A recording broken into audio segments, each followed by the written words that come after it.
Assalamualaikum warahmatullahi wabarakatuh. Hai teman-teman, perkenalkan kami dari kelompok 5 akan memaparkan materi terkait dengan peramalan atau forecasting.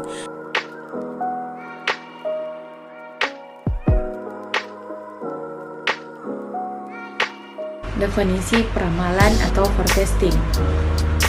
Peramalan merupakan aktivitas fungsi bisnis yang memperkirakan penjualan dan penggunaan produk sehingga produk-produk itu dapat dibuat dalam kuantitas yang tepat.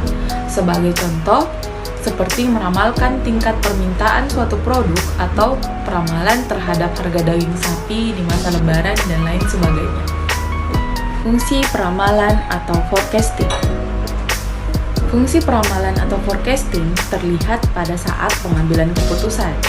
Keputusan yang baik adalah keputusan yang didasarkan atas pertimbangan apa yang akan terjadi pada waktu keputusan itu dilaksanakan. Tujuan forecasting. Forecasting memiliki tujuan sebagai berikut. Yang pertama, mengkaji kebijakan perusahaan yang berlaku saat ini dan di masa lalu, serta melihat sejauh mana pengaruh di masa yang akan datang. Yang kedua, perkiraan diperlukan karena adanya time lag atau delay antara saat suatu kebijakan perusahaan ditetapkan dengan saat implementasi. Kemudian yang ketiga, perkiraan merupakan dasar penyusunan bisnis pada suatu perusahaan sehingga dapat meningkatkan efektivitas suatu rencana bisnis. Selanjutnya, sifat dan karakteristik peramal atau forecasting. Pertama, ramalan pasti mengandung kesalahan. Artinya, peramal hanya bisa mengurangi ketidakpastian yang akan terjadi, tetapi tidak dapat menghilangkan ketidakpastian tersebut.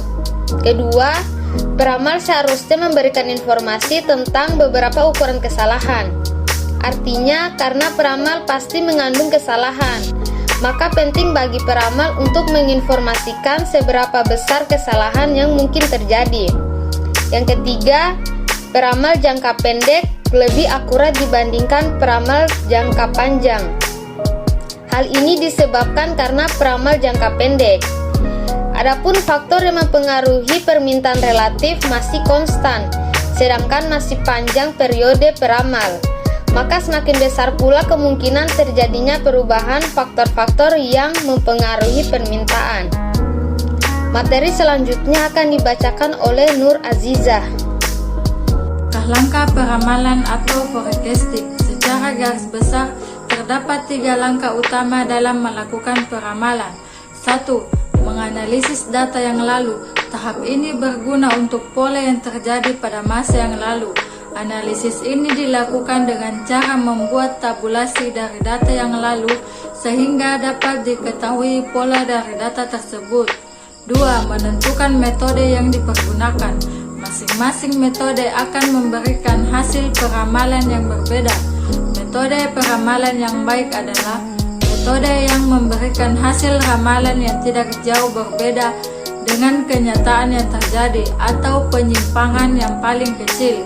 3. Memproyeksikan data yang lalu dengan menggunakan metode yang dipergunakan dan mempertimbangkan adanya beberapa faktor perubahan seperti kebijakan-kebijakan yang mungkin terjadi, perkembangan potensi masyarakat, perkembangan teknologi. Ada 10 proses peramalan, yang diantaranya 1. Penentuan tujuan, 2. Pemeliharaan teori yang relevan, 3. Pencarian data yang tepat, 4. Analisis data, 5. Pengestimasian model awal, 6. Evaluasi dan revisi model, 7. Penyajian ramalan sementara kepada manajemen, 8. Revisi terakhir, 9.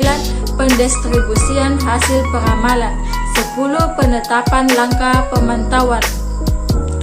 Sekian materi yang dapat kami sampaikan, lebih dan kurangnya mohon dimaafkan. Billahi fi sabilil haq fastabiqul khairat. Wassalamualaikum warahmatullahi wabarakatuh.